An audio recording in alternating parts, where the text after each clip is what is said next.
And so it's very important that we understand what is going on and be able to analyze things very carefully. So I have to exercise caution and restraint myself. We have to look at things in light of what the Constitution says, which is the supreme law of the land, and also what reliable sources we can get to be able to work with to look at information that is essential and necessary to help the Bahamian people to understand, because a lot of these things the average person doesn't understand. And so, as broadcasters, it is important that we analyze carefully before we say anything about a particular issue. But like I said, some things we've gotten in bits and pieces, and it can be challenging to be able to say exactly what is going on under certain circumstances. Now, once we know, once we have the evidence, once we have the facts, and it's credible, then we can work with it. But you're going to have a whole lot of speculation at this kind of time because there are people out there who will mislead you and deceive you. Deception is at an all-time high, Bahamians. You know, we have a general election coming up very soon. You're going to have political pundits out there.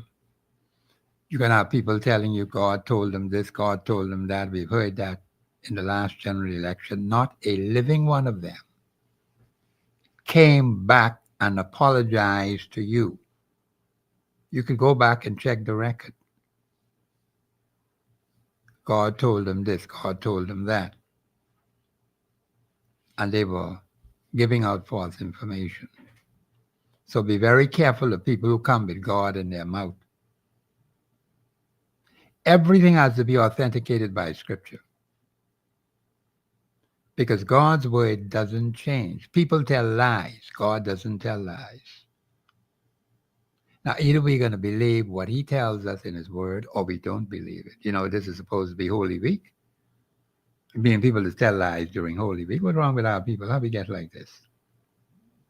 We're supposed to be celebrating the death, the burial, the resurrection of our Lord and Savior Jesus Christ.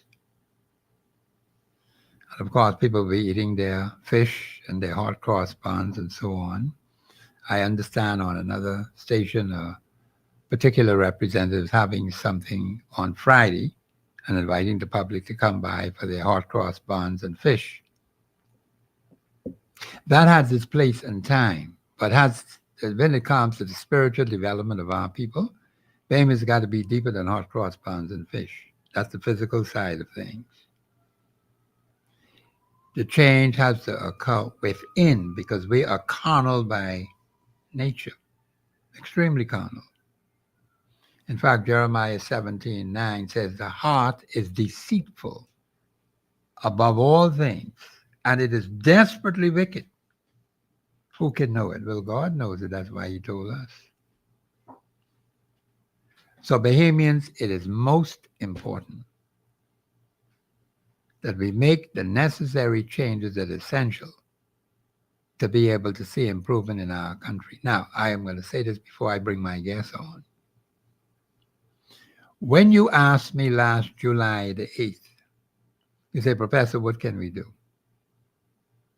And I gave you some very specific things we can do.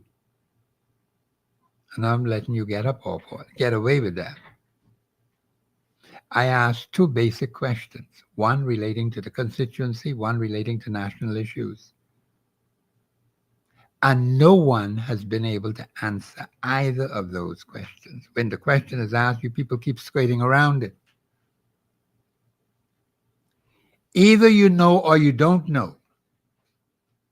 Or you're just closing your eyes to the harsh reality that face you. Bahamians, we can't be playing games. You know how many people are dying in this place? Because they lack information that is essential and necessary for their survival. They can be playing games. You live in this constituency for 30 years and you don't know whether anything positive has occurred in that constituency to benefit the people, yourself, your children, your grandchildren. That's the kind of nonsense you can tell me. I take exception to that, Bahamians. I have lived in Centerville all my life. And I can tell you right off the top whether any major constituency problems have been solved in Centerville. So what's wrong with you? I live there. I live in Fort Fincastle. That's the part of the constituency I live on. And I know those people down in Mason's Addition and McCullough Corner and them other places, and even further south. People are eking out a living in Centerville. And this has been going on for a long period of time. Sometimes we get settled into nothing, you know. We just say, oh, that's just how it is. So we just take it for granted. And people's lives are not improving, Bahamians. In fact, in some cases, it's gotten worse. You know how many tragedies have occurred? In fact, we had one just recently, right through, I believe it's McCullough Corner, if I'm not mistaken, where a particular individual happened to be walking at a particular time and was shot to death right in Centerville. So that's a streak of murder, Bahamians. You mean a family is now mourning for a loved one that they lost?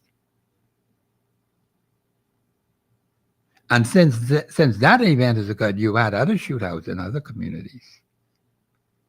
And it seems like we just take it for granted. Like, you know, these things happen, so there's nothing to it. Bahamians, we're losing our people. And I'm very much concerned about that. I don't take matters lightly like that. Because it doesn't have to happen in the first place. A lot of things that you see happening in our country today does not have to happen.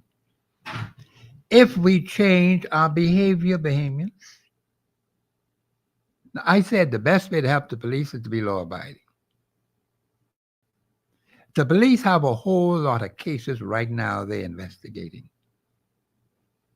Let's not add more to the plate. They ain't gonna tell you they got too much to deal with. All available evidence that I could find they're hard-pressed to solve these criminal problems that are occurring. And then I asked the question, what major criminal problems have been solved by the Royal Bahamas Police Force? And here are the clear-cut benefits that come to the Bahamian people as a result of these major criminal problems having been solved. The police do the investigations. The court's supposed to make a judgment. It goes before the court. In some of these cases, sometimes with these murders, 5 years pass, it ain't come to court yet. 6 years pass, ain't come to court yet. So what are we saying? We're having 100 over a year, Bahamian. 100 plus murders a year. I mean, where are we going with this foolishness? Can we afford that? The answer is no. What is happening? People's memories are going to fade after a period of time. They can forget. They ain't quite sure whether it was this one or that one, or what did you see? You're trying to think 5, 6 years back. That's the kind of predicament we're in, Bahamians. We had a judge sitting right in the court right now, have seen the weaknesses in the judiciary and commented on it. We've been living this way for some time, Bahamians. This is no way to live. This is Holy Week. And we still got them problems right there facing us. We had a big fire yesterday. We're going to play some comments on that a little later in the show. There are some things, Bahamians, we have to face the harsh reality. Some mistakes have been made, but are we willing to admit that we've been wrong? See, the hardest thing for a human being to do is to admit when he's wrong. I can tell you from 54 years of conversion, Carnal nature being what it is, it will hold you down if you let it. But you have to fight it, Bahamians. Every living day of your life, you have to fight it. And it's not easy. You hear anybody tell you about it. It's easy being following God's way. They're telling lies. I can tell you from personal experience, 54 years plus. It is not going to be easy. The man tell you it's not going to be easy. He say you will suffer persecution. That doesn't mean you won't have an enjoyable life. It's just that that comes with the package. There are going to be some positive things. There are going to be some negative things. And there will people who will tell lies on you. I rather suffer for doing what is good rather than suffer for doing what is wrong. But some of us rather suffer for doing what is wrong, not standing up for what is right. So it means there's a lot of stuff we have to stop doing, a lot of foolishness, a lot of nonsense we are doing. We have to admit when we are wrong. And that's the hardest thing for a human being to do, is to admit, I am wrong, yes. That would stop all the gossiping, you know. I've heard some comments from the Prime Minister about, I heard the word entrapment in relation to this case in New York. I'm going to ask my guest here to speak to that, because I'm hearing some things, and I heard another talk show who's talking about it, and he was raving angry about that. We have to look at that and see exactly what's going on. I asked the question when I first heard about the indictment. When they said tons of cocaine were being transferred through the Bahamas, but who got the cocaine? Someone must be receiving, someone or some persons on the receiving end. Well, who got the cocaine then? Now we're hearing about entrapment. And I understand entrapment means someone trick you, deceive you into doing something that is wrong. Well, then, that puts a different light on everything. That's different from the intention of a person who deliberately and intentionally go and do something wrong. I want no one tricking me. We have to watch about it. That's why God says, shun the very appearance of evil. If it look evil, don't touch it. I learned that many years ago when I was brought to conversion. But it doesn't mean you cannot be tricked into doing something that is not right. The enemy is very smart. And don't you ever think that you're smarter than the devil, because he's been around much longer than you. And he has his agents who he will utilize to deceive and mislead you. In fact, the Bible tells us he deceived the whole world. Everybody has been deceived by the devil. And you're going to have willing people who willingly give themselves over to provide deception. So even though this is Holy Week, you're going to have a lot of foolishness, a lot of nonsense going on. But it is our responsibility to be law-abiding citizens, to help our brothers and our sisters to do what is right. We are to set an example. In fact, last week with my church, we had the Passover last week, Friday. First holy day was Saturday. And now, of course, Sunday, I'm sorry. Saturday coming will be the seventh day. You have the Passover, the days of unleavened bread, which would end this Saturday. And so, Bahamians, we got to look at ourselves and make some sound decisions and good judgments. Because our country is in, if you don't know it now, we're in very serious trouble. And there are those who are within and those who are without. They mean you no good. You just got to know who they are, Bahamians. We have to do what is right, what is just, what is fair. That's why you need the Holy Bible and the Constitution of the Commonwealth of the Bahamas. to deal with these pressing issues that are hitting this country. We're going to have to help our leaders. Now, you may not like some of the things they do. I don't either. You think I disagree with everything, all the nonsense and the foolishness that those who have been given the responsibility to do things, Bahamians. But you ain't telling them when they're wrong. You're not saying, Mr. Prime Minister, that is wrong. Mr. Minister of Education, or Madam Minister of Education, I got to get this thing right. That's not the way. But you have to show them and you have to help them. Now, whether they'll take it, that's a different kettle of fish. But don't worry about that. Because there's coming a time when you'll be able to deal with these personalities who are acting contrary to the best interests of the Bahamian people. We don't go around burning down the place, you know. We're not like them other fellas who decide to burn the place down and then they can ask, what happened to all the food? Well, you just burned the shop down with the food in it. And you can ask where it is. What you mean? You don't want nothing to eat. And you know Bahamians like eat, right? They won't be without their food. They're going to be eating their hot cross buns and their fish. And while that has its place in time, our character must be changed for the better. So we got to work on that.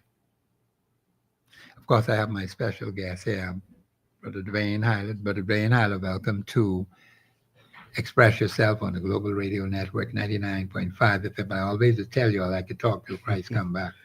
So that's a weakness or a strength, I don't know. Go ahead, Brother Hyland. Good day, Professor, and good day, Bahamas. Yes, once again, Professor, it's always good. It's really a privilege to speak before the Bahamian family. Yes. So I consider it an honor, and I take it very seriously. I do also. So thank you once again. Professor, it's interesting, the younger up-and-coming leaders, we really need to have a proper attitude towards those that have gone before us. Yes, I agree. And still among us. And still among us, yes. We stand on your shoulders literally. Yeah, I am here, I stand on your shoulders. Yeah. So your shoulders need to be strong. If you fall, I fall. But that is true. I agree. So I think we have a caller coming in, Professor. We have a call in now. Caller, you're live on air. Go ahead, please. Professor. Yes, sir. Mm-hmm. I like what you're saying today, Mm-hmm. Well, I appreciate that. Thank you. Where is the ton of cocaine that was going, and somebody got to receive it? Now, I'm glad you... See, I asked that when I first heard about the indictment. Who are the ones? See, the man tell us tons of cocaine. Not 1 ton, not 2 tons. Tons of cocaine passing through the Commonwealth of the Bahamas, going to someone or some people. Now, we need to understand from these people who got this thing, who are these persons? Are they being charged in the case in New York? Because now I'm hearing some other things, and I'm going to ask my guest to explain it in further detail. I'm hearing some new things now. I just heard it just before coming to the show. And I say, what is this the Prime Minister talking about? Go ahead, caller. Exactly. See, when I listen to the language, the word that the American them was saying. Yes. Okay. And if there are these tons of stuff that they say, tons. That's what they said. So that means they will have to be following where the tons was going. Well, that's what they claim. It had to be going to somebody. Have to be going to someone. Who it would go on to. Unless they got it for themselves. Or they must be have it. But they haven't disclosed that information. But caller, they haven't disclosed that information. Why is it? You see, so we so quick to this is silly season, silly time now. We're so quick to come with maybe some type of lies and say, oh, it's this senior man and this one. If this is the next thing, everybody have the different type of names and things like that. Yes. But these people ain't calling no name yet. They ain't saying nothing, because if they know who else involved with it, man, come on, man. The Prime Minister write them and let them know. They were saying they were watching this for a while, right? Now, so if they were watching it and they have information, they should know from where it was coming through the Bahamas and going somewhere else, right? That's the understanding that I have. So obviously someone was receiving the cocaine. Exactly. So now let us find out who these individuals should be charged before the court. Exactly. That's all. And if they say that $2 million come down and go to somebody, in other words, the $1 million just can't take $1 million, just send it someplace. And you ain't say, well, I sending this to John Doe. Yeah. So you can know you were sending this $1 million to John Doe. You just say the talk only the $2 million. So yeah, I heard about the $2 million. Yeah. Okay, where's the $2 million going to it? You just can't take money and just send it out someplace, and you ain't nobody know where it's going to. So if you know where it's going to, you would say that we send this $2 million to John Doe in Cuba, in Long Island, or wherever. Yes. You understand me? You just got to follow the money, man. Okay, as simple as that. I hear that, yes. That's a valid point. Yeah. Well, thank you, caller. You know, because there is the reputation of the country is at stake now. In fact, it was from the first time this information came out to the public. And there are still some things that are missing. Once people's character has been assassinated, Bahamians, it is very difficult to get it back, you know. You may never get it back. And then you're looked upon in a funny way, as if you did something and you may not have been responsible for what they say you're responsible for, but you have to be caught in a particular situation. That's why God's word says, shun the very appearance of evil. That will avoid entrapment. If it looks evil, it mightn't be evil, you know. But shun it looks evil, then you say, I ain't messing around with that. That's the way you have to behave, Bahamians. But Ida, go ahead, please. Yeah, Professor, they're saying for years, this is an investigation that's been going on. Yes, they say we're watching it. It's not one or two shipments. No. This is an operation. This is an enterprise. This is an ongoing concern. This is a situation where it is being alleged that not only were drugs imported into the U.S., but they have started to give some information as to where it was coming from. Yes. So you and the caller was speaking about, well, they have to know where it's going. Yes. Professor, they know where it went. They know who carried it along the way. Yes. And they know who it came from. Okay. They have all of this information. And they said there's a particular Revolutionary Guard in Colombia that was the source. And this is very, very sensitive and a very serious situation. It is. Because they're alleging political figures' involvement. Yes. Police officials. Yes. Involvement. And 13 persons in terms of having different roles that they played. Okay. And who they appear to be after is the highest person on the chain in their view is who they're after.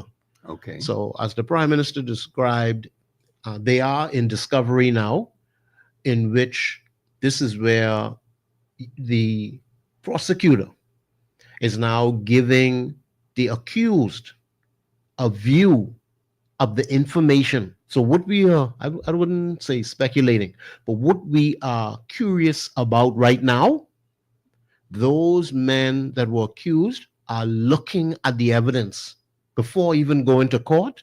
They're being shown whatever photographs, whatever phone calls, whatever communications, whatever texts, whatever surveillance footage, video, phone calls, all of it Okay. is being presented to the accused. Okay. So whatever they're being accused of, the prosecutors put the evidence right in their face to look at, along with their lawyers. Okay. The next step we're expecting is, do you want to cut a deal or spend between 30 to 60 years, and at the ages that they are right now, we're talking about being incarcerated until you're 100 or more years old. Yeah, but the case has not been tried, right? The case has not been tried. So what are they talking It's about only cutting deal? it's only see the deal. This is common, Professor. The deal they want to cut is: do you really want to go to trial? Do you want to go to trial, or do you want to tell us more than what we know right here? We telling you what we know. We have A, B, C, D. This is what we have. Do you want to give us the E, F, G, H? Okay. Now, And that includes who else is involved in this. but if they have, I just don't understand how these people are operating. But I would have thought, now I could be wrong on it, so someone who knows better could correct me. I would have thought that if they have what they say they have, that the matter would be heard before a court of law. Yes, Professor, think about it. Think about it. They have 13 individuals. They're trying to get another 13 or 33. That's what they're after. So Another 33? no, I'm just saying. Oh, See, okay, that's yeah, why yeah. that's why I shouldn't speculate. They want more. They want more what? More People, individuals? more individuals. If Well, aren't they doing the investigating? they're doing investigating, but there's still some more. But they're using these particular personalities who Yes. they have accused. Yes. Well, they ain't got nothing from me. The streets go. So you ain't no snitch then, is what you're saying. Exactly. Why should I help you? You already got me in a lock now. Professor, So why the hell I should help you? they're gonna offer to cut your sentence in half. But I ain't been to no court. So how could they offer me something to cut my sentence in half when you ain't trying me yet? They are directly connected to the U.S. Attorney. The U.S. Attorney General for the state of New York Yes. holds the cards concerning, do you give them their sentence or do you lower their sentence to get more individuals? So you mean to tell me now this isn't going before the judge then? It, Is that the understanding? no, let me to my understanding, You said it will go to the judge if they don't take a plea deal, what they call a plea deal. It'll go to the judge, and we won't hear anything else other than the 13 persons, and they would possibly come and pick up the one politician. When I say pick up, the same way they came in and pick up the young man, the Bankman-Fried young man. Yeah. They didn't ask no one no questions. okay. They came, they descended on the place, and they came to pick up their man. So if there's no plea deal, Professor, they're just going to come and pick up that politician, and that's the end of the investigation. If they go before a judge and before a court. I think I Yeah. got to get more understanding on that because it seems like some things are a little confusing to me. Because I would have thought that they got a different system from us then. They have just a different system that attempts to get as many people involved in an operation as possible. They may let these gentlemen off with 10 years if they give them the information they Anyhow, want. We gotta get elaborate that a little bit more. Mhm. This is Professor Sidney McArthur, Walter Thompson on the Global Radio Network. They hear me some funny things are happening out there. One must exercise caution and restraint. This is why I like to stick rigidly with scripture. Shun the very appearance of evil. Because you got some snitches out there who will mislead and deceive you. And that causes problems. This is Professor Sidney McArthur, Walter Thompson on the Global Radio Network, 99.5 FM. We'll be back after the break.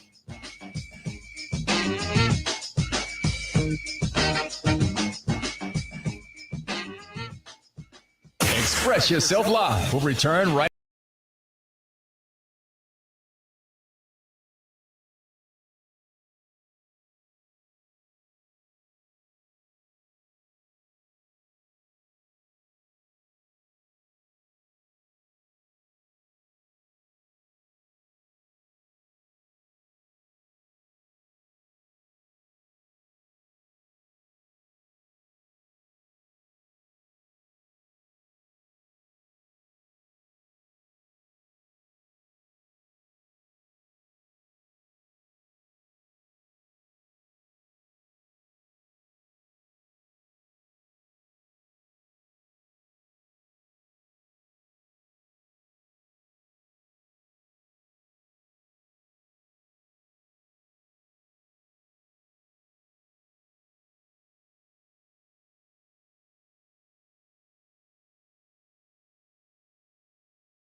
FM. Bahamians, some strange things are happening, and you look at these persons who are supposed to be responsible individuals in other countries, and they have their way of doing things. And you have to ask yourself, is it fair and just to accuse persons? And apparently, I'm hearing some new information that I'm not quite clear on. Bahamians, we cannot believe just any and everything. We have to scrutinize it, we have to analyze it, and see whether there is fairness in the system. The system has loopholes in it. Even in the Bahamas, we got loopholes in that system over there. That other country, that's a different kettle of fish altogether. We are going to look at it a little bit closer because Bahamians, we need to understand as best as we can what is going on, because the reputation of the country has been tarnished. And there's no easy way to fix that when your reputation has been tarnished. And people look at you in a negative light, and this has very serious repercussions. They're talking about the nation, Bahamians. Not just the particular individuals who may be before the court, the 13 particular individuals. It's bigger than that, Bahamians, because our reputation as a nation is on the line. Mhm. And Bahamians, you lose that. But we can give up and get it back. But go ahead, Brother Isla. You know, Professor, from this news first broke, Yes, we were saying that not only those 13 men yes, were on trial, yes. but really the Bahamas was on Bahamas trial. on trial, yes. The reputation of the Bahamas.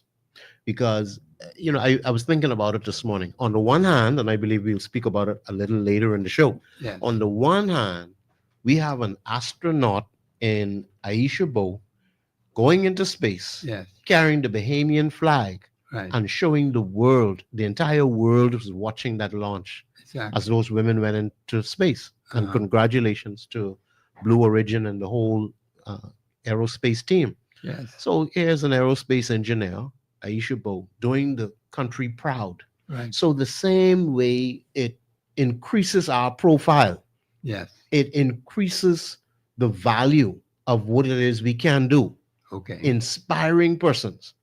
So the opposite is also true. Yes, Then we are accused, not even convicted, yes. And like you said before we went to break, this is why we ought to avoid the very appearance of evil. Of evil, yes. Just the accusation alone is damaging. Very damaging. And you basically need to go into damage control. You need to reassure persons, Yeah. reassure Bahamians first, Yes, and then reassure the foreign community, in this case, the American community, that no, we do not stand for corruption or drug dealing. yes. Now, here it is. The Prime Minister is saying it appears on the face of the matter that those men were entrapped. Okay. That's how he put it. It appears that they were entrapped.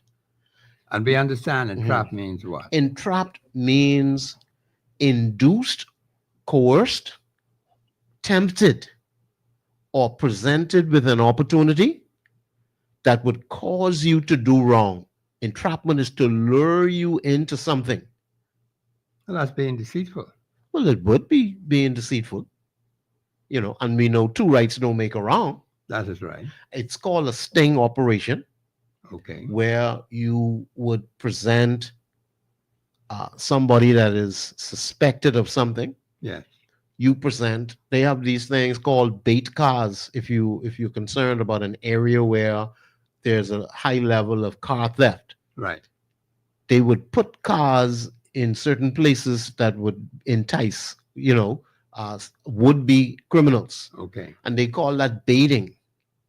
And, there are different forms, there are different ways that this is carried out.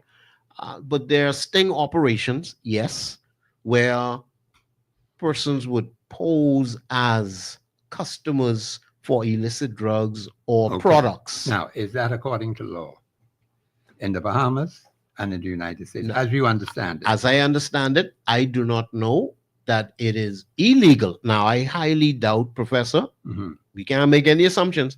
In the US, they would dismiss a case if the way that the evidence was collected was not according to law, and they would render it inadmissible. You cannot bring that evidence to court. Okay. They call it inadmissible evidence that is wrongfully collected. Okay. So if this was wrongfully collected according to the law, this particular court in the Southern District of New York is known to have a very high reputation of following the law. That is why their conviction rate or their success rate is so high, because they follow the law, they follow the protocol, and their end result, when they do get a success, it's not overturned on making a okay. mistake. So now it appears on the surface that Mhm. these men were entrapped. It appears that possibly, that's Okay. how it appears, like somebody posed as something they were not. Right. Okay. That's Yes. being deceitful. Yes. Okay. All right. And so the court would have to make a determination on that, or they're just bypassing that, or what? Unfortunately, Professor, I believe that it is actually common practice. This is the same court that historically brought down famous drug cartels in the state of New York. Okay. It's not the same prosecutors. It's not Okay. the same persons involved, Right. but they it's are the different same people. office. It's the Yeah, same. same office. This is their history. So I'm wondering whether entrapment, if as I understand it, is that allowable under the law? Because if I understand what entrapment means, it's saying Mhm. like somebody being deceitful. To Yes. bring somebody down to the ground, that cannot be lawful. Professor, I laugh because I don't know for sure. We're not sure. So Well, if let me- anyone else out there who can Yeah. enlighten us, I'd Yes. like to get Yes. enlightenment on it, Yeah. because And- if you Yes. use, here's how I see it. Mhm. And like I say, I am prepared to be corrected. If you are being deceitful with me Mhm. to bring me down to the ground and try to nail me and put me in prison for Yes. 10, 15, 20 years, Yes.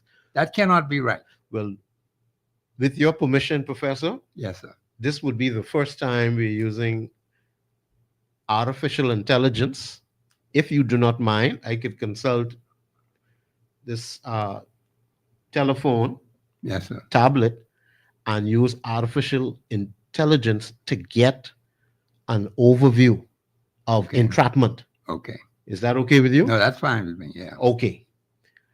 Here it is. Professor Sidney MacArthur, Walter Thompson, and Express Yourself show is now using artificial intelligence officially. So here's the definition or an overview.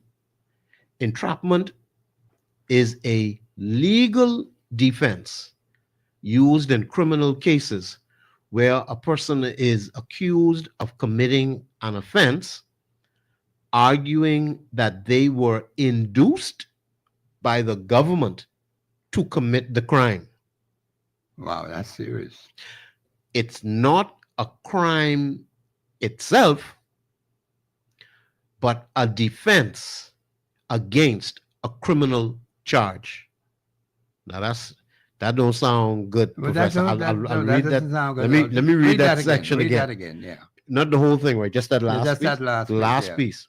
Professor, this is saying that entrapment is not a crime itself. What it is, it's a defense against a criminal charge. So it appears, if I'm not out of order here, it appears that when our Prime Minister began to say that this appears to be entrapment, Okay. he is speaking out of his legal mind, himself being an attorney. Yes. This is a defense. So when somebody cries out entrapment, that's a legal defense. So who's crying about entrapment? The persons who are being accused. Well, Only the prime minister used the word entrapment so far. We haven't Okay. heard anything from the actual From the lawyers actual- for the defense. Oh, okay. All right. But okay, we only all about right. 2 weeks away, Professor. We only have Okay. about I didn't check the date, but if my timing serves correctly, the discovery process would be a maximum of 2 months.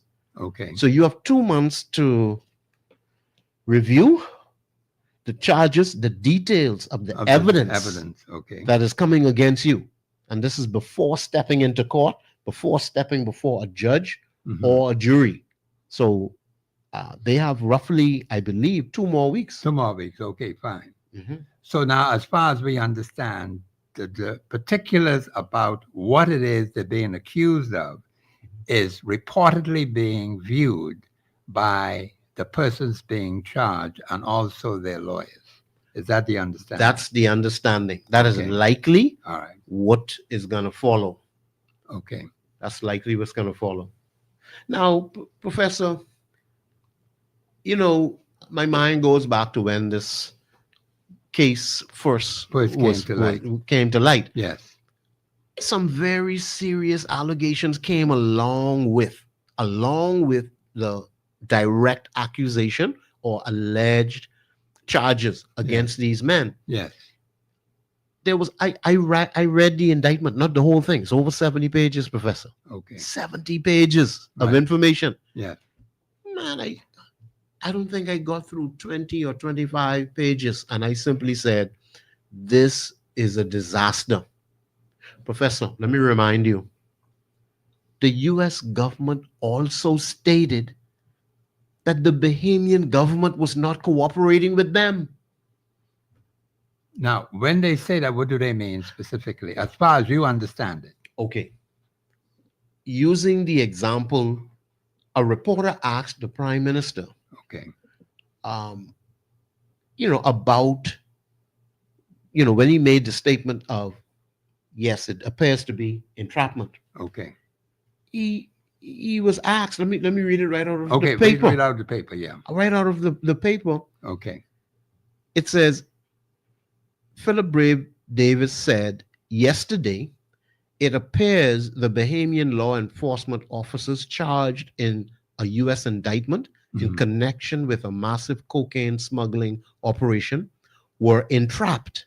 Okay. He further said, well, that whole operation is concerning to me because on the face of it, it appears to be an entrapment of officers, and that is concerning. Okay. When he was asked about Okay. the matter. Mhm. And it says there are a few South Americans involved as well. And Okay. 11 Bahamians and 2 Colombians. So right now is 11 Bahamians 11 Bahamians. who are on this list being charged, Yes, sir. and 2 Colombians. And 2 Colombians. Okay. All right. And then they're saying, according to the indictment, it was one of the men. This is another alleged. It's Mr. Curtis Okay. who told I guess somebody who they thought was they were doing business, the person who would have entrapped them then. Okay. So this is all alleged. It doesn't mean that there's really a Bahamian politician involved with this. Okay.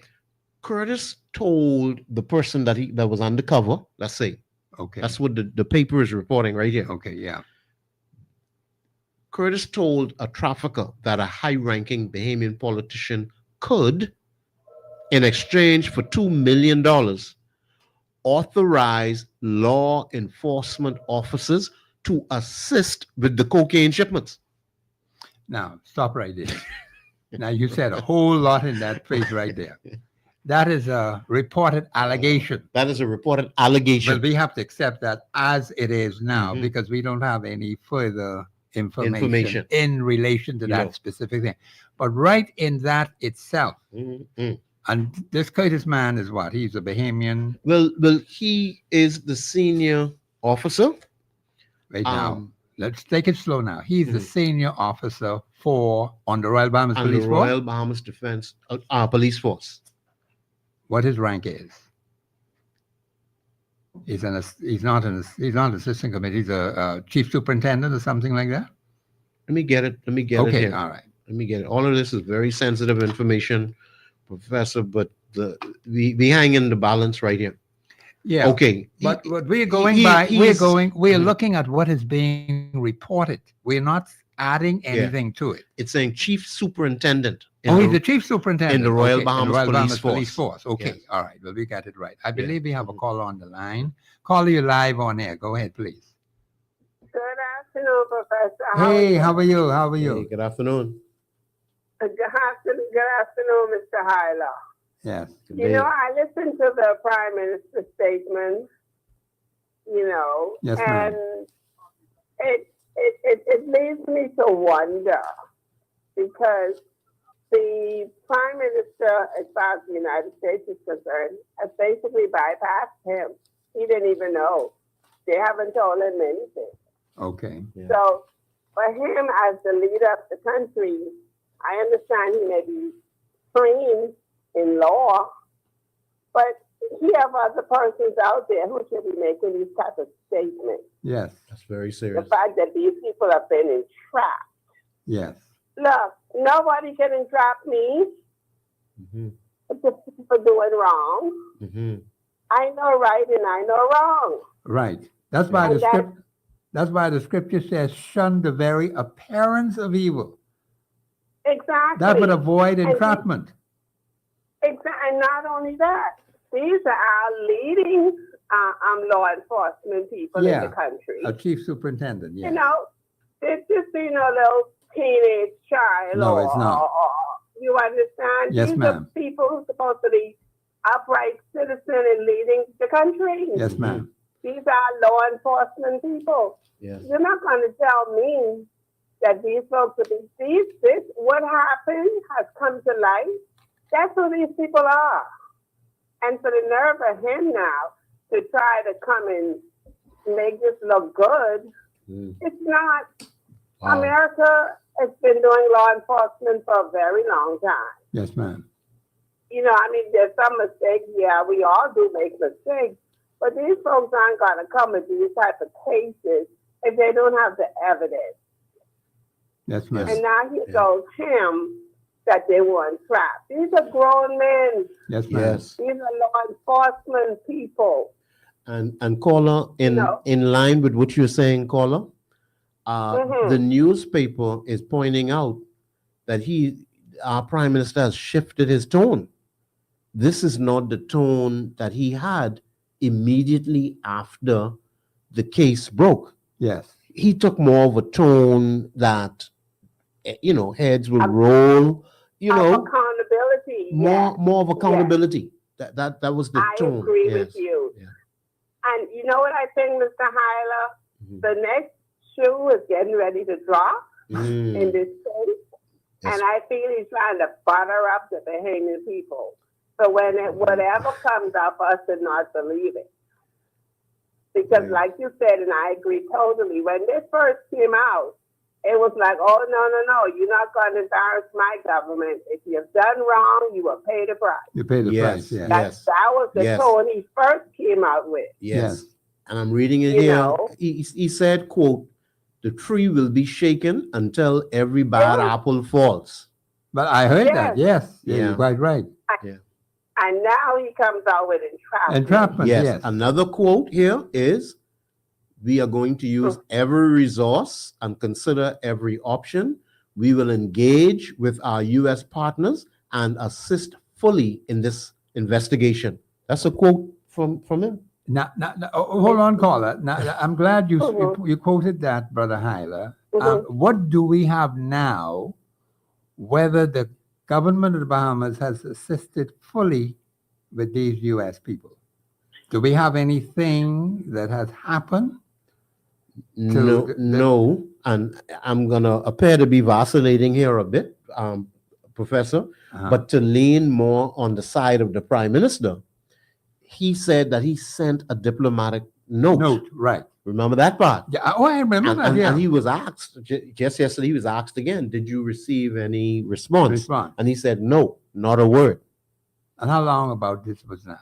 Well, this was now a few months. I can't Okay, say few whether months. 3 months or 4, but Well, it it's been shouldn't a take few them months. that much longer to respond to head No. of government. But as the caller suggested, they are not in the mindset of sharing information if it doesn't Mhm. appear that you are cooperative at the very beginning. But he said, hold on, caller, just hold on a minute, because I'm trying to unravel this, because see, what we've been having is bits and pieces. And that's a problem I have in this country. He has said back then he was going to do what? To cooperate with the U.S. authority. Fully with the U.S. authority. And I'm trying to figure out now, since we got a situation where he has sent a diplomatic note, hasn't got any response. So what does that tell you? The relationship is not good. It's not what it Appears to be. appears to be. Yes. Go ahead, caller. Caller, go ahead. Yeah. What I want to finish up and say, if the U.S. government really trusted our government officials here in the Bahamas, this particular high-ranking government official or MP or whoever has been implicated in this crime. Yes, that is what the has prime been. The prime minister should have known who that is by now. Well, he ought to know. He's the top man in the government. You Right. can't get higher than He was him. supposed to know that day one. He's supposed to know that right from the beginning. Exactly. So, If the U.S. government had trusted our country. yes. So look, right now, it seems like we had a stalemate because he didn't get a response to the diplomatic note. So what does that tell you? It makes the country look bad. Oh, very bad. It's very bad indeed. It's very bad. So obviously something is amiss that perhaps not in the public domain as yet, Right. but listening to what was said before and understanding what is being said now, obviously there is a missing link somewhere. Definitely.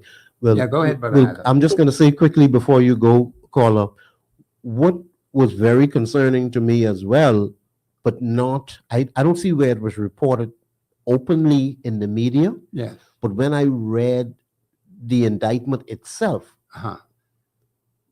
the U.S. government is saying very plainly that after numerous attempts to cooperate with the Bahamian government, they have met roadblocks. And they went as far as to say that they were actually being discouraged from investigating certain persons and certain places in particular. This is written in the indictment, In the indictment, the U.S. government prosecutors are saying the Bahamian government do not want certain persons and certain places investigated. And that is very damaging. And they didn't say specifically who these They didn't persons say are who these persons are and what and places what they're talking places about. they didn't want investigated. Okay. If their surveillance showed that a particular key is active with suspicious behavior, Yes. they were discouraged from investigating that particular location. Okay, I understand. This is what they put before the court. Mhm. So it doesn't bode very well. It makes it seem like you really don't want to rule out corruption. That's what but this is all alleged, of course. No, okay, But I understand. yeah. I understand all of that. I'm not saying that, this is the problem with allegations. You're not, you want to be, you're hearing what they say. This is what it is. They didn't tell you the places. They didn't tell you the persons. Right. So that's information they're holding back. So you have to look at it on both sides. So one has to understand that we are at a stalemate as a nation, because obviously there is some things that are missing, and we're getting bits and pieces, and we don't know who got the cocaine. Right. They said tons of cocaine. Now they need to tell us who got the cocaine.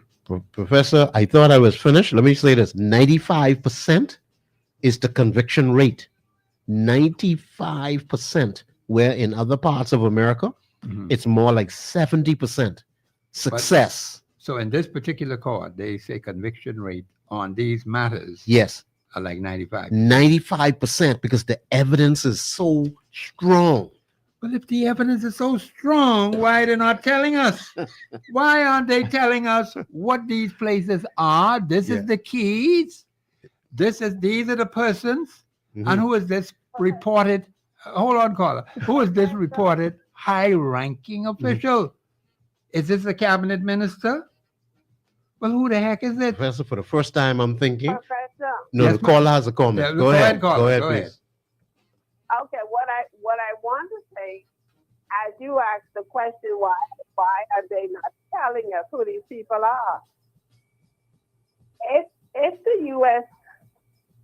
Investigators trusted our government, they would have told them by this time. Wow. This is taking us back to the 70s and 80s Wow. Yes, ma'am. with all of the drugs and crime that's been going on into the country. Yes, This is ma'am. what's taking me back to. Wow. Yes, ma'am. Wow. Our credibility as a country is lost. Now, that is a serious Yeah, issue very because that serious. affects all Yeah. of us. Yeah. Well, Carl, I want to thank you for your contribution. Thank you. We're gonna go to a break, but Brother Hyla, I gotta continue this a little bit more after the break because Mhm. this is very interesting. This is Mhm. Professor Sidney McCarter, Walter Thompson. Invite your calls. Behemoths, I didn't know the show was gonna go like this, but I gotta ask questions because putting this thing bits and pieces here and there, you're trying to understand what is really going on because it appears on both sides information is being withheld. This is Professor Sidney McCarter, Walter Thompson on the Global Radio Network. The lines are open 326-0271, 326-0272, 813-0271. We'll be back after the break.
Radio 99.5FM.com. Express yourself.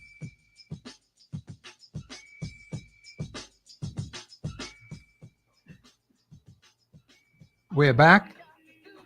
This is Professor Sidney McArthur, Walter Thompson on the Global Radio Network. We're trying to make sense of this information that we're getting out of New York about this indictment against the Bahamians. And of course, the Prime Minister is of the view that appears on the surface it may be an entrapment. But I'll continue, please. You know, unfortunately, what we see as entrapment is a legal way to find out whether or not somebody is engaged in a certain activity. It is accepted by the courts. So, according to their law, According to their law in the United States, entrapment is a legal way to be able to find out if a person is involved with a certain activity, illicit activity, certain drugs or certain products, maybe fencing products. Are you selling stolen goods? Right. Entrapment is more or less baiting a person to see whether or not, and it may not be morally, or I don't know if you want to look at it that way, it may not be an honest practice, because you are posing to be something you are not. That you're not. That's deception.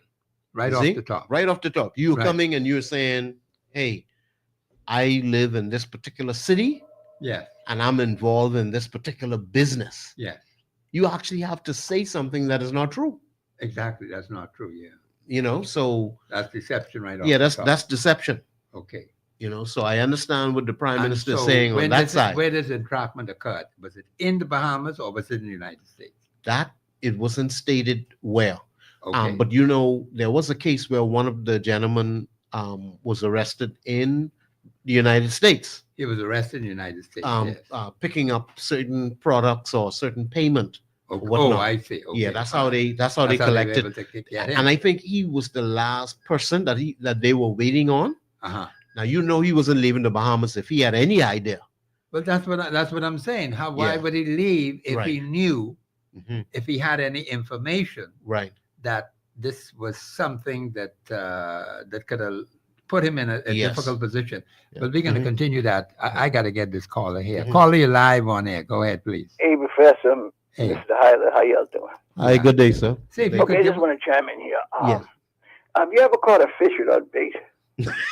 What he said? I didn't hear that. Caller, what did you just say? Have you ever caught fish without bait? Have you ever caught a fish without bait? Oh, no. Have you ever caught a rat without cheese? No, you got to put the bait down to catch the rat. Boy. The money in our case was the bait.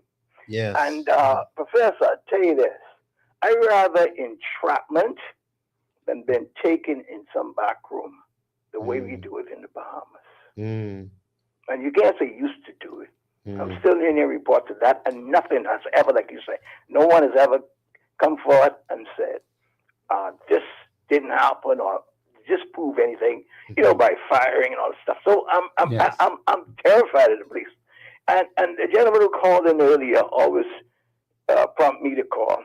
Yeah, I know that. Yeah. When he said, I wanted to call a long time ago, but when he said that, well, where is the money going to? Where's the drug, the hundreds and stuff going to? Yeah. Right? It's a reasonable question. I always wondered myself, because right here in the Bahamas, I'm a regular citizen. Yes. And I know all the crack houses and all the marijuana places, and the guys, when they stand in the middle of the road, ask me, and not one police know this.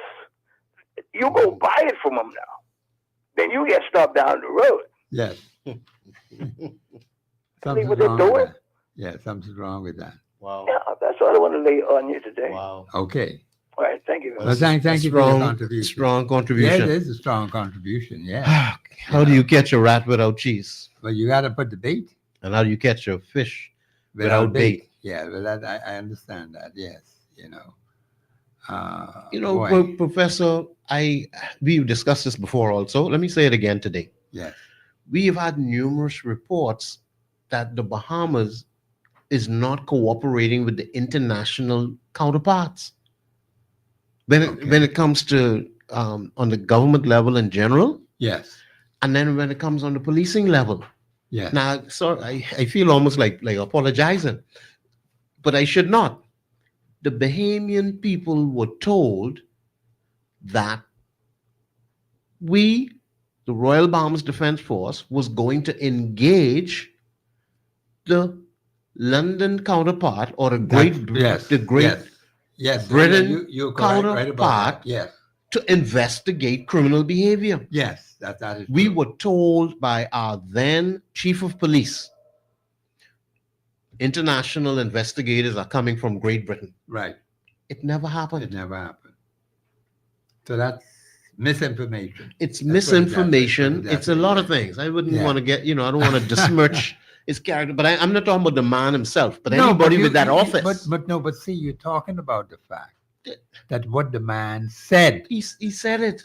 So you're not misrepresenting anything. If he said it publicly, then we could work with it. This is the highest So level. we're saying now nothing happened. Nothing happened. So that's misinformation. I would rather use the word misinformation. I won't go any further on that part of it. Okay. So that never came out fully to the Bahamian. In fact, there were a number of things. Let me say this before. I think we have a caller on the line. Caller, just hold on, please. There were a number of situations that occurred in this country. Okay. I can think now of 6 persons who just disappeared in thin air. We were told by the chief of police, and there were several, not just one, but a couple of them came after, that this particular matter was to be investigated. They would report to the Bahamian people. They got a female commissioner, the first female commissioner now. Yes. We ain't nothing about that case yet. No. So I'm going to leave that like that. These people, 6 just disappeared in thin air. Just like that. That's bad. Well, I say, where did they go?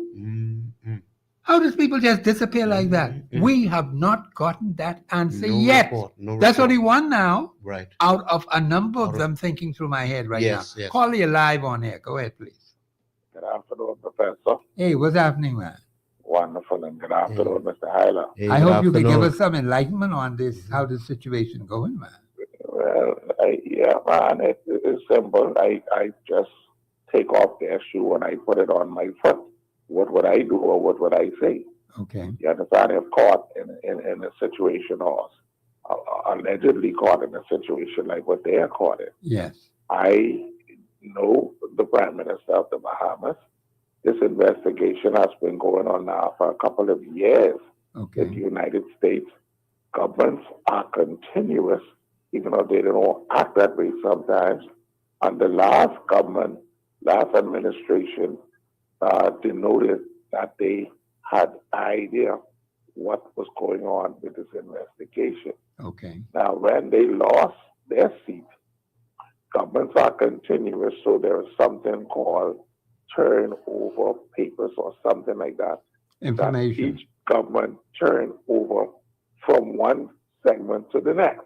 Yeah, but it's the same government. The government is continuous. You have administrations in a government.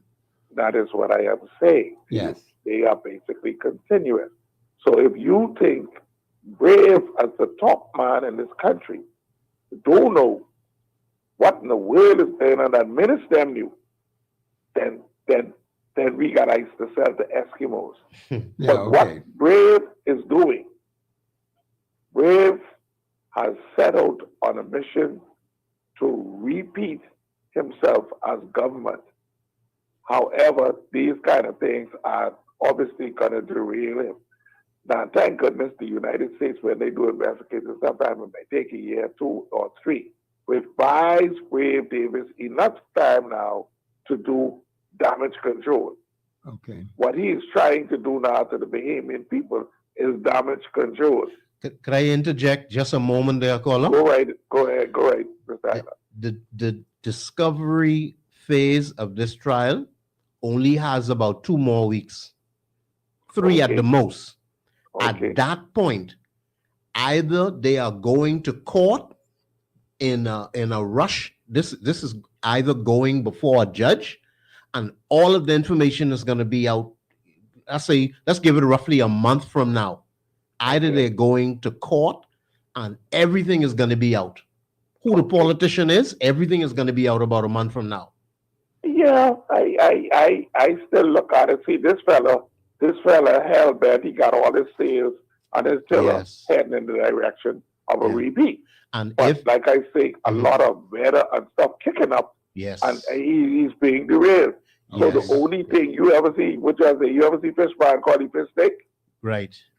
Exactly. Right. And that politician that is not being revealed, how much of them it is in the House of Assembly? 39? 39 of them. Which means, is the Prime Minister exempted from being one of them? No, he's not, right? That's an interesting question. I'll put it that way. Okay.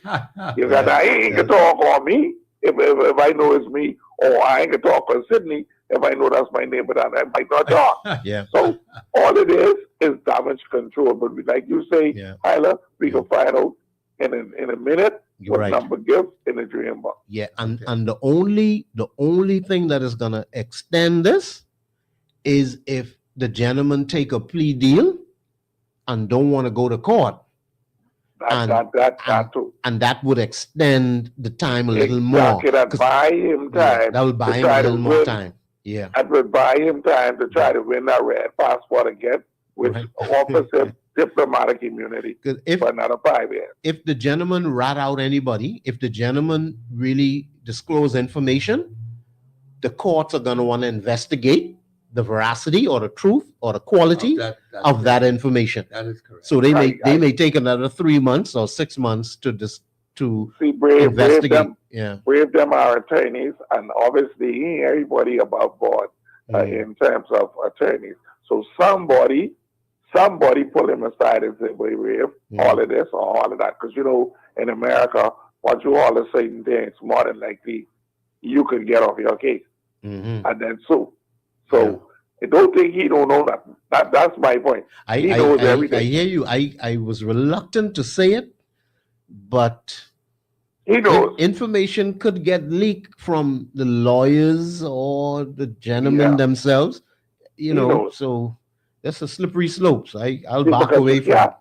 You can't say when the question is put to you, have you heard anything from the Americans yet? Yeah. And then your answer could be, not a thing. Not a thing. Yeah, not a word. Not a word. But you suspecting untoward that's being done?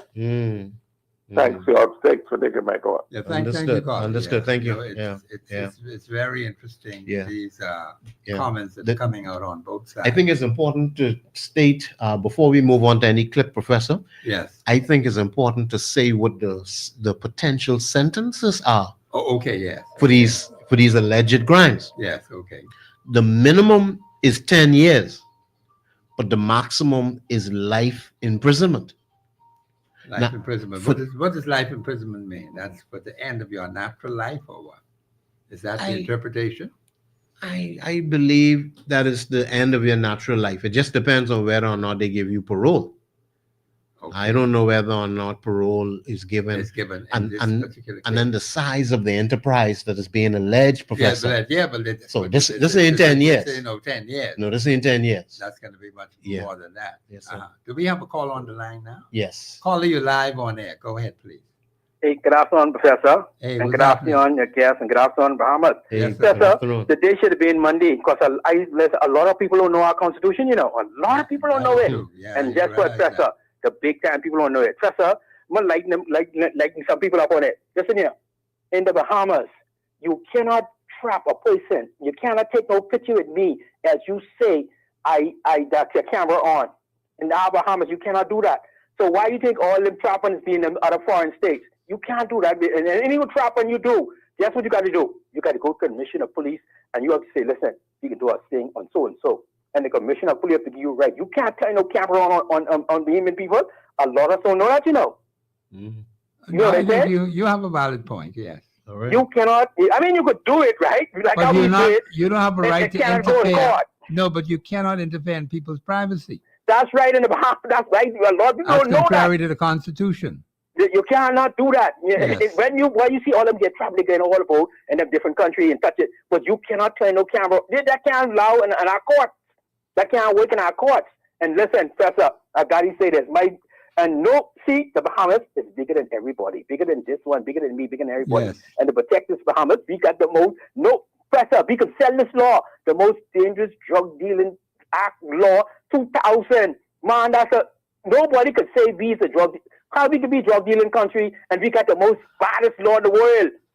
Okay. How come? So whenever a person do these things, that on them. That on them. And first, let me say that's where I go. You know what a lot of people is going to end up use Parliament for? They be sneaky and go to Parliament and change our great law. First, I'll leave it, I want alone. Like, that's my favorite law. Every time I come on, I'll say Yeah, that I law. heard you mention But first, let me say this. You know what another law we have here? It's a simple thing. The National Intelligence Branch guy watch people who changing things. We have a man who used to go around. He had a little, I think he had a little car. That's what he's go around doing. Checking the water thing. You know, what is called where the water, the fires get the water thing from? The little water hydrant? meter. The hydrant. He's go around checking the hydrant and Yes. making sure, like, if you build a building, you got a hydrant in there. If you, like a subdivision, you get a hydrant in there. And see, they come in and they just move these little simple things. And you don't know how much important that is. Yes, So it's all these very things burn important. down the fire truck speed all yes. over the place. Yeah, You yeah. see how simple that is? Yes. We had a man used to do that. So anyone talk to the new commissioner of police, tell her, listen, that ain't cost much money. Just get someone on salary and go around checking. Because see that piece of road in front of your yard, what you be taking, people is be taking? Yes. That's so you could put a hydrant in all these areas. So when the fire Right. truck go around, you got a Yeah, fire have thing a right supply there. of water. Simple things. Yes. Y'all have a blessed day. Okay. And Right. incidentally, Brother Hylas, that's what he mentioned that. Did you see any hydrants? Did you notice any I hydrants in didn't that see area? any hydrants in the immediate area. Along that strip, right Along- along the highway? I didn't see any. I have never noticed anything. To be honest Yeah, with you, and on the other that- side boy. where the school is, I haven't seen any hydrants on that strip. Yeah. I mean, yeah, we could check it out if the roads are open. yeah. But no, but he mentioned a valid point because in my area we have hydrants, but Yeah. they need to check them to make sure that they're working in the event there's an emergency. Right. You hook right up onto the hydrant and you get this, and of course in Boston Gas you get plenty of water.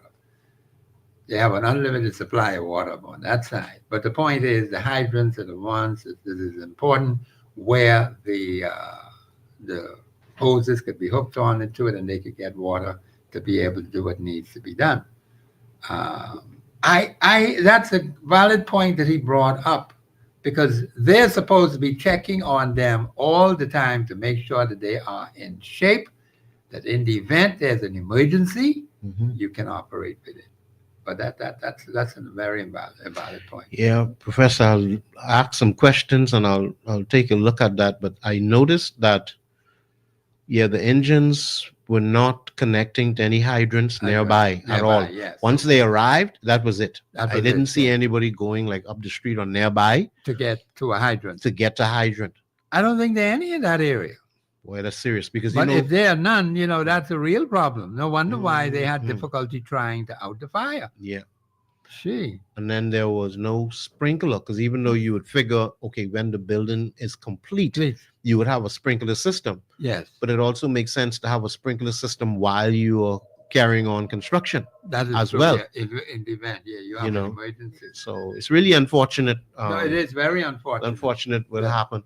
And I hope we can learn from it. Professor, I stood out there, as you know, I would have reported on the fire yesterday. Yes, you did. Yeah. But it was really amazing to see how quickly, and it wasn't for lack of effort. Yes. Perhaps maybe the equipment, but they were fighting and they were working very swiftly on the ground. I don't think we had sufficient equipment.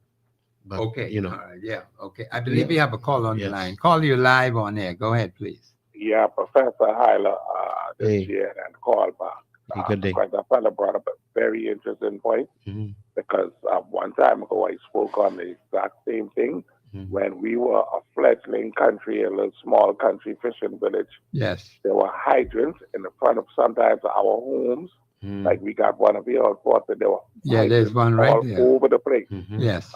They were working. They were Mhm. working. So- Yes. Exactly. What happened to it now, I don't know. But that is a very interesting point, and we need to go back to that. We need No, to I hook think up we do. Those trucks back in there. You remember the downtown fire? Mhm. Yes. Those trucks yes. came out of the barracks and gone on to having no water. Now, how is that possible? That's very How interesting. is that possible? Yeah. Well, serious. one thing I want you and Mr. Hyde to answer for me, maybe you can answer it, but since Donald Trump was saying some funny things about visas and this indictment and stuff, Yes. have our officials been traveling through the U.S. legally? Highly, you might could answer that. I like how it listen. Have they been traveling to the U.S. recently, or are they going around the United States? That's a good question. No, it's an excellent question that he asked. One thing, based on what the caller is asking, Yes. you would suspect that,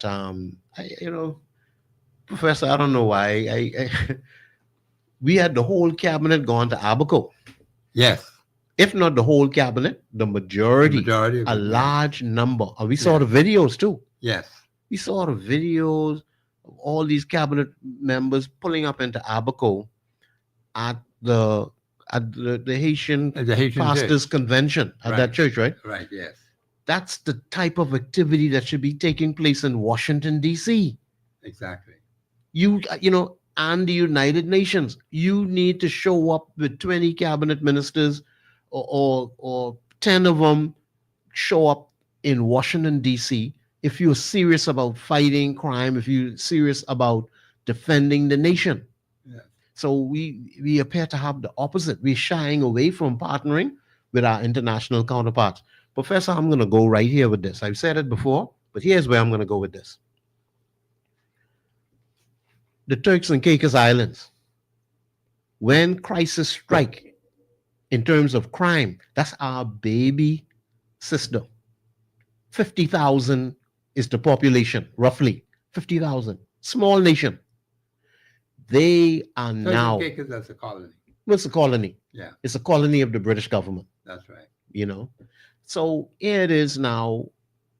They got serious about crime. Yes. And they stood up against corruption. Yes. And they basically rejected the corrupt government. They love him, just one of their own. Yes. They love the man. But they say, no, enough is enough. And when that took place, they initiated an intervention from Great Britain. Okay. They brought in investigations from Great Britain to investigate the criminal activity. And they found the criminal activity, and Interpol arrested the premier of the Turks and Caicos Islands. I'm not saying you all don't misunderstand me now. I'm not saying arrest our prime minister. I'm not saying arrest anybody. I'm saying arrest corruption, wherever it is.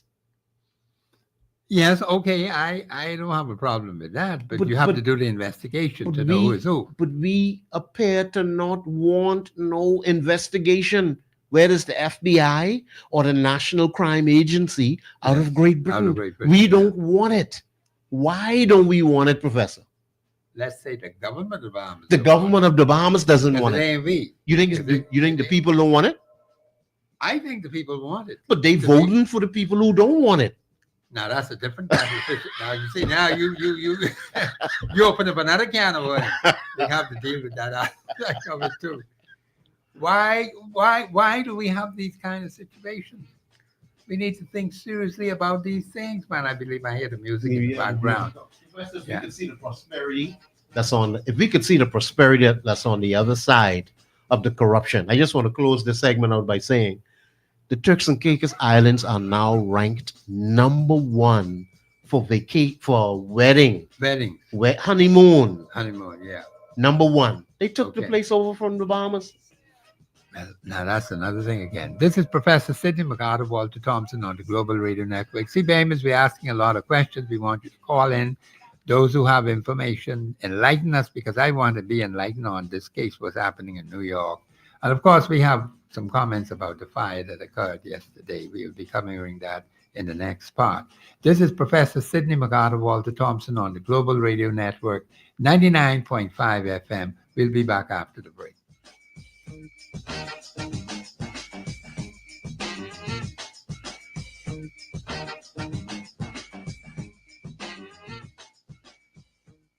Express Yourself Live will return right after this. Calling all veterinarians, pet lovers, and animal care professionals. Join DLEAP for the inaugural Pet Stem Cell Conference, May 3rd, 2025, 1 p.m. to 6 p.m. at Bahama Hotel, West Bay Street. Discover the exciting future of pet healing with stem cell therapies, AI breakthroughs, and precision medicine for dogs, cats, horses, and more. Hear from world-renowned scientists and veterinarians, Dr. Jonathan Lakey, Dr. Adrian Muto, and Dr. Omer Thomas, sharing revolutionary methods in pain reduction, prevention of blindness, and overall animal health. Purchase your tickets now at the Bahamas Humane Society, Herbal Healing Clinic, and Foot RX, or our website, dleapassociation.mydurable.com, and be a part of this history-making event, the inaugural Pet Stem Cell Conference, May 3rd, 2025. Tickets can also be purchased at Caves Village Veterinary Hospital. Health emergencies? Don't wait until payday, and neither should your health coverage. At Harvest Insurance Agents and Brokers, we have the National Workers Healthcare Plan, great for individuals 50 and over, offering coverage for routine checkups, hospital care, air ambulance, and even a wellness program. Plus, we have an extensive network of trusted providers. So whether you're in Nassau, Abaco, or another family island, you're covered. When you think healthcare, think affordable, comprehensive, reliable. So don't leave your health to chance. Call us today at 326-8084 or 5. Original Patty's Bakery Limited on Harrow Road has lots of Easter goodies waiting for you. Hot cross buns, Jamaica spice buns with cheese, escovitch fried fish, tasty patties, jerk and pastries, the delicious weekend special of chicken and mutton roti. They're open Monday through Saturday from 6:45 a.m. to 8 p.m. But for your added convenience, they will be open on Holy Thursday until 12 midnight. You may not realize it, but the most important ingredient in their products is you. So hop on down to the place where quality is always Wise job Bohemian number shoppers know one. when times are hard and things are tough, it's more sensible and convenient to shop at Y-Cares Fashion Center. Y-Cares has slashed prices on brand name clothing and shoes by up to 50%, including academics, Clarks, polo, and hundreds of jeans and dicky pants. And as much as 70% on selected items. Choose from a large selection of beds, sheets, rugs, and towels, all at affordable prices. Y-Cares in 3 locations to serve you: Bahama Avenue, Prince Charles, and East Street South near the Sir Charles Hotel. Y-Cares, where you can afford to look good. Steve Harvey here from the Steve Harvey Morning Show. Everybody knows that I love to chill out with great music.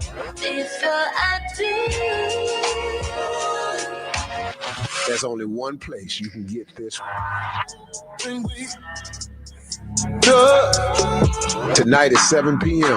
As soon as you clock off from work, make sure you lock right into me. I'm Buddy Green from The Quiet Storm, inviting you to come on over. I've got all of that R&B ear candy that you love.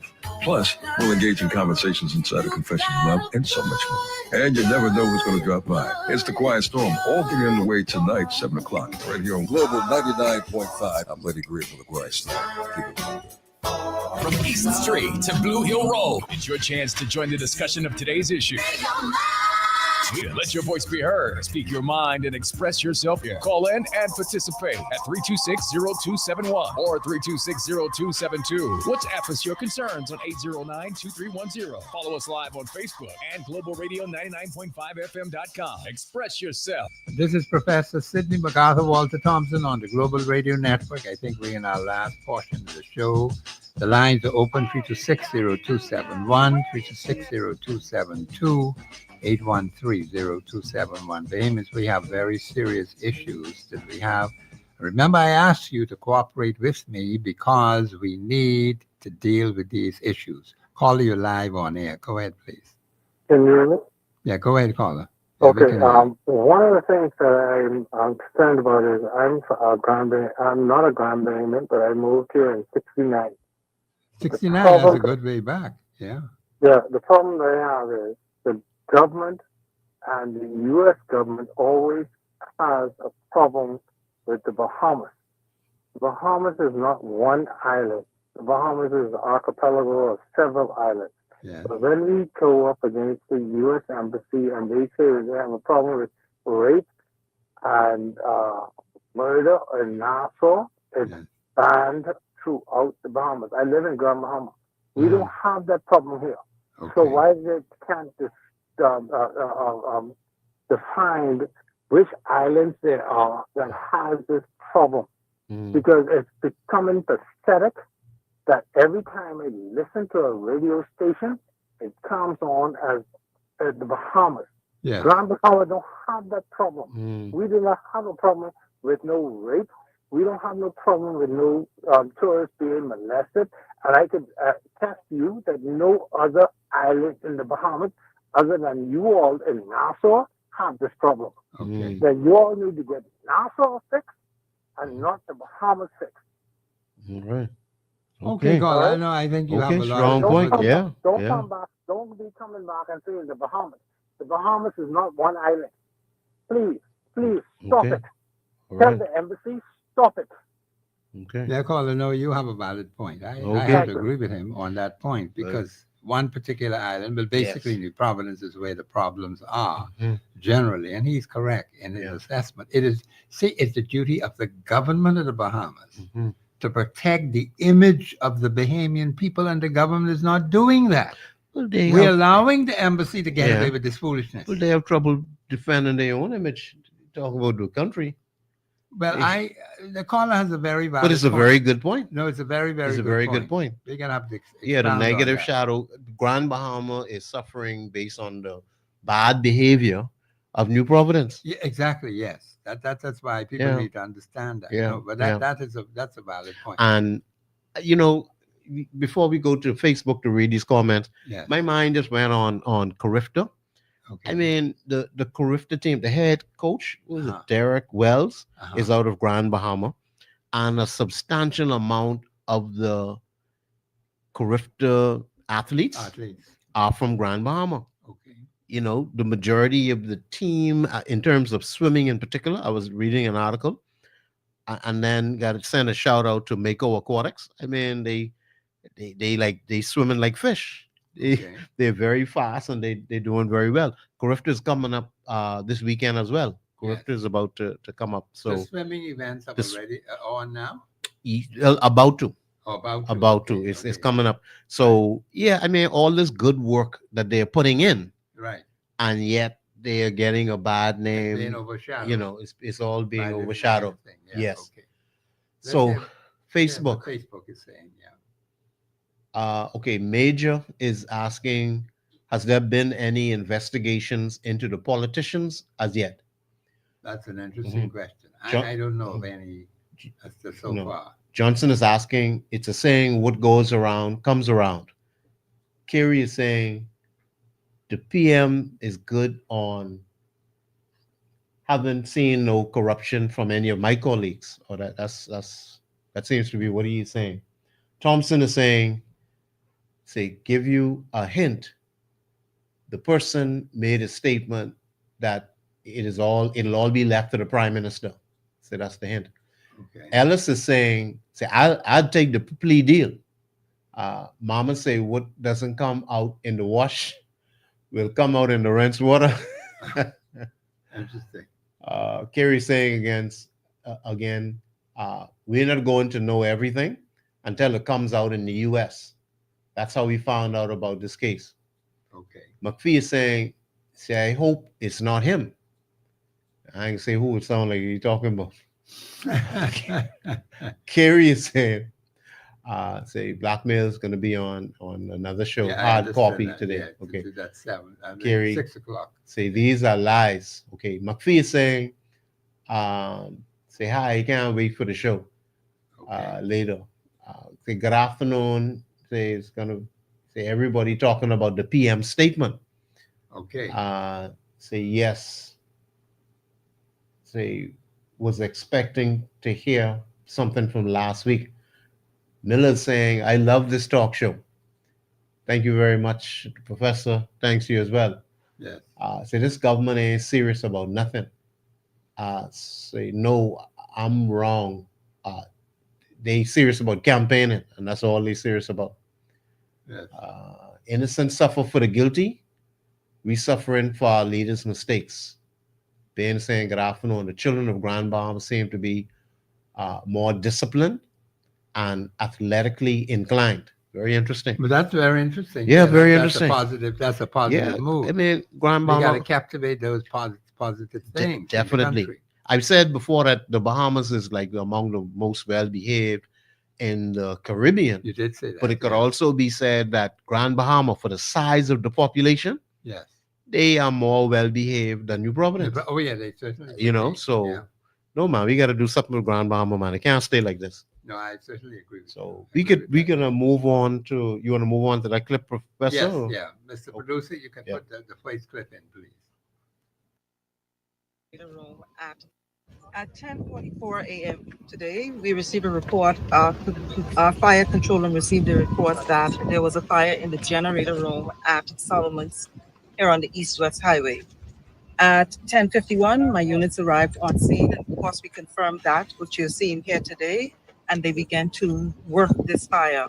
All of our units were deployed to this fire. As you can see, they are still working to contain the fire. At present, 4 units are on scene along with a team of officers from the airport fire services. And we have already made contact with the Royal Bahamas Defense Force Commodore, who will also be assisting us with manpower.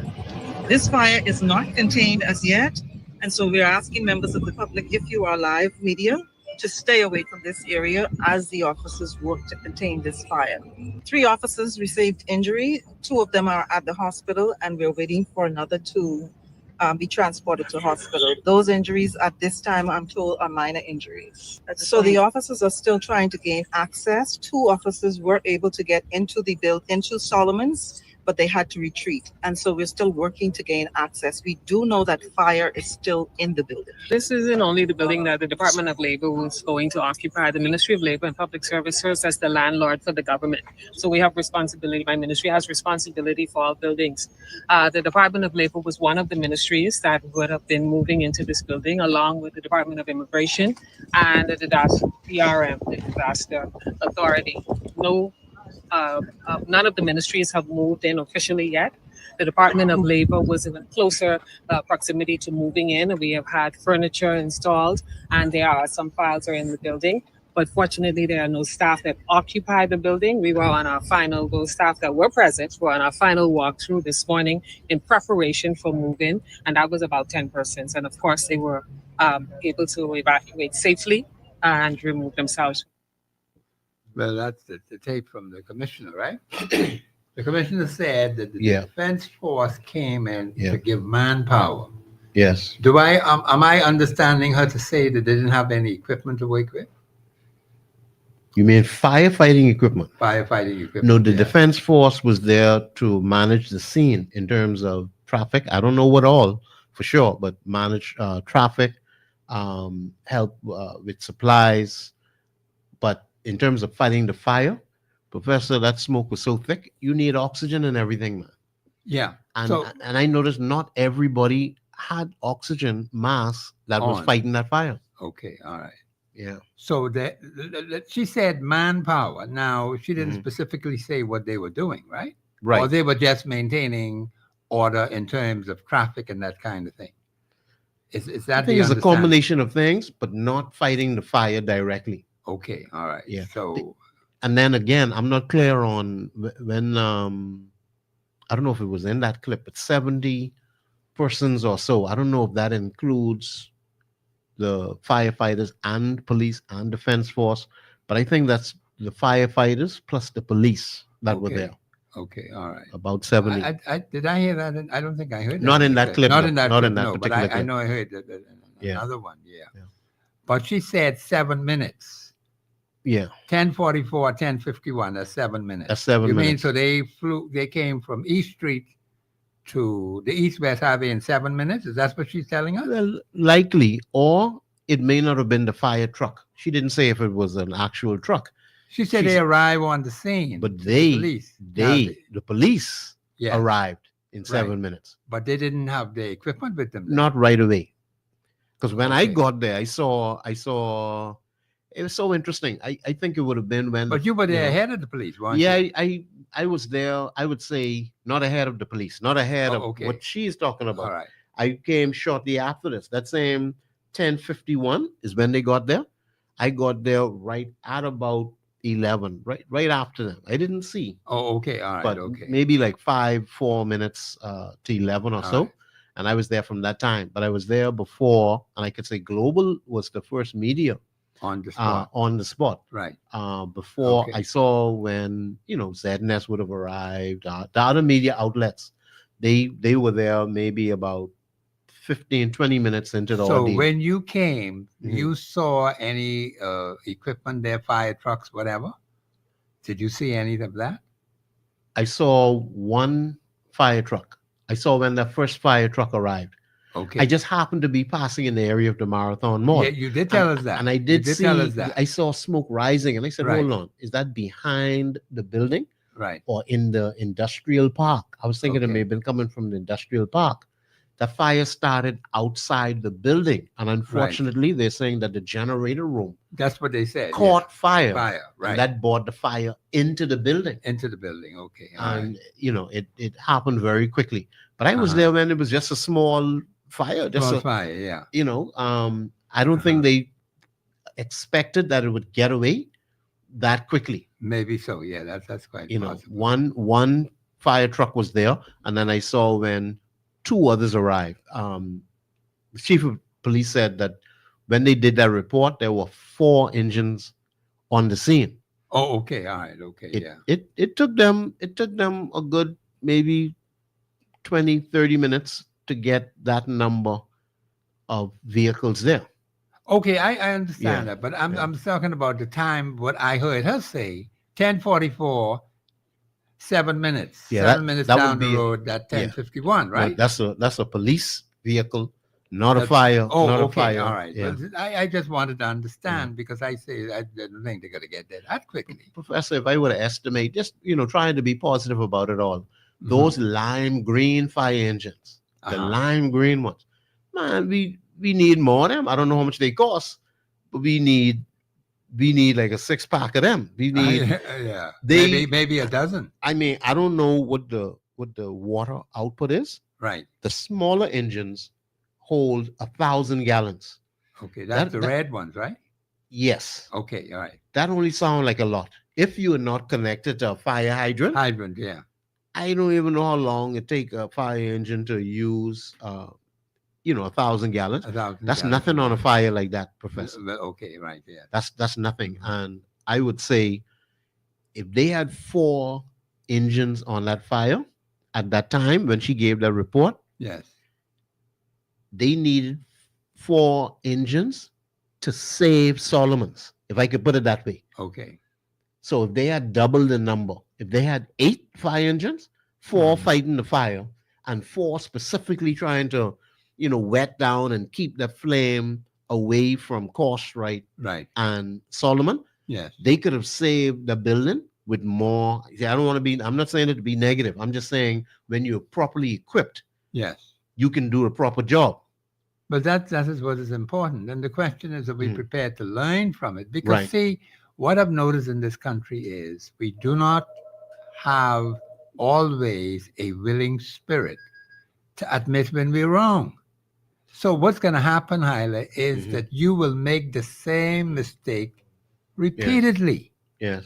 If you don't recognize, and then the first time we had no fire like this now. No. Well, they ordering more engines. That means we need more. They ordering Well, more. I understand they sent the commission to Scotland or Glasgow, Scotland, where she was supposed to be looking for equipment. Now, whether they got any equipment, that's a different kettle of fish altogether. I don't know.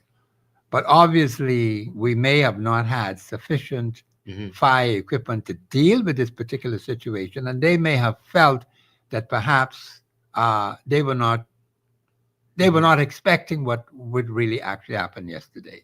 Right. That is a possibility because it Right. started small, and then, of course, some other factors got in the way, and it Right. spread out. Caller, you're live on air. Go ahead, please. Caller, I'm not hearing you clearly. Go ahead, please. I think I might not be the one right now. Can you hear me? Yes, Hey, we it's can kind hear of- you. it's It's a kind little of- muzzled. We're talking about engines. The government wanted to buy one fire engine or one fire truck Uh-huh. for $1 million. You say $1 million? To do what? Certified trucks in the United States for $1 million. So how is it that we have a problem? In Freeport, Freeport almost burned 3 years ago from east to west. We do not have adequate. We only have one fire truck in Freeport. So what is the comment? I mean, because it's asinine to think that you're going to have one fire truck to traverse 87 miles long and 7 miles wide. When you could have bought the engines for $5 million, recertified in the United States, versus one fire truck for $1 million, brand new. That don't make sense. The recertification truck is the same as buying a brand new truck. I'll hang up and listen to what you're saying because I listen to you every day, but it's becoming pathetic how a proper program on, but nobody is listening, nobody is commenting. Freeport is burned a third of the island after being decimated by 3/4 of Dorian. So what's the sense of voting for the government if you all, well not you all, but if the people don't understand because Nasuvian is so locked against Grand Bahamians and Abaconians that it's so pathetic that they only look at their self-interest. And I'll hang on that. Yeah. Okay, so do you understand what he is saying? What he said about Nasuvians as opposed to Grand Bahama and Abaco? Well, they There's some suffer friction there? extensive. Well, I wouldn't dwell. I didn't understand clearly what he's saying there, but I wouldn't dwell on that because he made some other points that are, I would say, possibly ahead. more important. The Yeah, go cost ahead. of the engines. Now he said- said, I heard him mention about $1 million. Right. Between $1 million to $2 million is one- actually the cost of one brand new fire engine. And what Now, kind of capacity that has? roughly 1,000 gallons, 1,500 gallons per minute. It can hold 1,500 gallons, but once it gets to work, you need to be hooked up to a fire engine so you can keep the fire hydrant, Yeah. so you can keep the, flow water of flowing. Yeah, okay. But what he's saying is, why not use recertified, which are pretty much brand new? It's reconditioned or recertified, and you can get it for like half the price, $500,000. You may recertify the fire engine engines, okay. all right. instead of brand new, so you can Yeah. get more in in the money. Yeah, more for the money. No, I understand that, In a yeah. place like Grand Bahama, Right. one fire engine in Freeport, and engines would have to. I think there's an additional 2, but in other areas far away. Okay. The other day there was a fire. The engine had to come from far away, and there was 2 battling the blaze in Grand Bahama. Okay. And as we speak right now, there's news coming in that there's a fire in Abaco on the SC Bootle Highway. And I took a quick look at a photo. You can't even see the road. Is this a brush fire? It seems like a brush fire. Okay. But at this point, it's too early, to tell whether any buildings are involved. Okay. But Professor, I mean, we have the situation. If we could move on from the Prime Minister's statement, sort of engulfed the conversation today, and we have about 2 more weeks or 3 more weeks, like I had said, Yeah, to find out what information is going to come out to the public. What do those persons that were charged? Yes. What do they intend to do? Are they going to accept the charges themselves? Or apparently, the fact that one of the officers already told the undercover person that a politician is involved, then now this politician could be See, when you use the word politician, it doesn't have to be a cabinet minister. It may not even be a member of the House of Assembly. May not be. But see, you have, see, this is why you have to be very specific. Let me remind you of something else now. Yeah, go ahead. The statement was, this person, if you give them $2 million, they can have the police force assist you in trafficking drugs. Okay, now that's a different, that puts a different twist on it altogether. You see what I'm saying about these words that people say? Yes, It all puts a different allegedly. twist. This is all alleged. But this is what it's alleged to be. This is what is alleged. I'm not saying it's necessarily That's true. somebody with some power, Professor. But it has to be. That's somebody with some power. That's someone at the cabinet level. And again, it may not even have been true. Well, now that's another thing. We're not sure whether it's true or not. Yeah. Yes. A statement was made. Yes. It may not necessarily have been true. So we can't really say that it is. We just can report that this is what was reportedly said by the particular personality. But what is true, Professor, our government is not working with the FBI. That's true. Okay.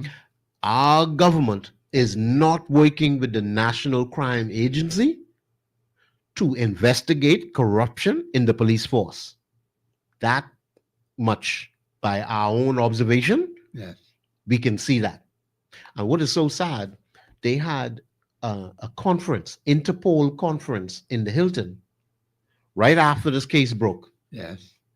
The international police, or Interpol, it's not even Great Britain, because it's an international agency for policing. They had their conference right here at the Hilton in Nassau, Bahamas. Right. Yes. Now you don't think they had any thoughts concerning the Bahamas? I think they would have. I think they would have some thoughts. Yeah. Now, Professor, this may be considered a low blow. I can only speak for myself. Any team that I'm a part of, we are cooperating with the FBI and we are cooperating with the National Crime Agency. And if we have to investigate for 5 years, we will investigate for 5 years straight, every single day. Investigate the deeds of the persons in high office in the Bahamas. That's only high law. I can't speak for nobody else. But I'm not covering for nobody. Well, it's the duty of the government of the Bahamas. That's their duty. To protect the interests of the nation. Now, when they don't do that, that's a whole horse of a different color. Yes, which simply means that the people themselves have to understand that they need to take whatever appropriate action is essential and necessary to deal with that particular issue. Because we do have some challenges. We have some very serious challenges with these things happening. We hear about the reports and we hear some things are going on. But like I said, we don't seem to get to the bottom of these investigations. Because I told you about the 6 people who just disappeared in thin air. Right. All right. You hear nothing more about that. Professor, do you want to close out the show, Professor, with a live clip? The producer has what is happening in Abaco right now. Okay. Mr. Producer, if you could put that in, please do it quickly. Good afternoon. This is just west of the water plant on SC Boodle Highway here in North Abaco. You can't see the road if you're passing through here. The fire is literally in the road, just on the side of the road on both sides. So we're asking vehicular traffic to please use extreme caution while passing this particular area at this time. Firefighters have been in the area. They have to come back in the area again to see if they could bring this fire under some kind of control. I will make that call just now. But persons, please, I notice vehicles passing through. They're not slowing down. You virtually can't see anything once you get into this particular area here. Right here, west of the water power station, the plant here, and the vehicle passing on both sides have extreme difficulty in seeing their way within 100 yards. That's very interesting. Yeah. There's no alternative highway that they can go in, or this is just the main That's the highway? main highway. Oh, wow. That's the main highway. That From does one- it for the show, Professor. But Yeah. But that they need to be very careful. No, they have to exercise The caution. gentleman and said restraint, persons are not because slowing he down. said they're not slowing down. See, this Yeah. is the problem where the Constitution talks about this lack of discipline Yeah. that our people have, even on the personal level. That poses a real problem. And this is why people need to learn to listen and follow instructions. Once the warning is given out, then we have to act accordingly. That is what we need to be doing.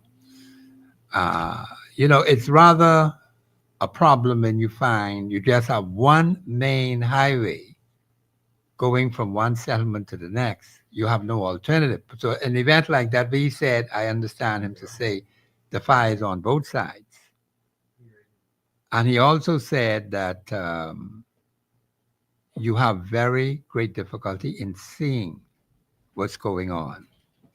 And the people are not slowing down. They're not slowing down. And Bahamians, it is very important. Those people in Abaco, please take the warning very seriously. You don't need any more unnecessary deaths. You're trying to go through quickly in a situation where the area is affected by the fire and visibility is very, very tight. So we have to understand these things, Bahamians. This is Professor Sidney McArthur, Walter Thompson on the Global Radio Network. Bahamians, we got to be safe now. We got to learn to help one another. These fires seem to be breaking out all over the place because we're going to have a hot, hot summer. Professor, don't let no one entrap you now. No, but I can listen to what the man tells me. Shun the very appearance of evil. That's what the man tells me. I learned that when I first came to conversion, there were some basic things I learned so I could keep myself. Now, I don't want to get entrapped. This is Professor Sidney McArthur, Walter Thompson. We'll be on tomorrow. We'll have a special guest on tomorrow on our show, and we're going to be talking some other things tomorrow. This is Professor Sidney McArthur, Walter Thompson on the Global Radio Network, 99.5 FM. Thank you very much. Have a pleasant afternoon.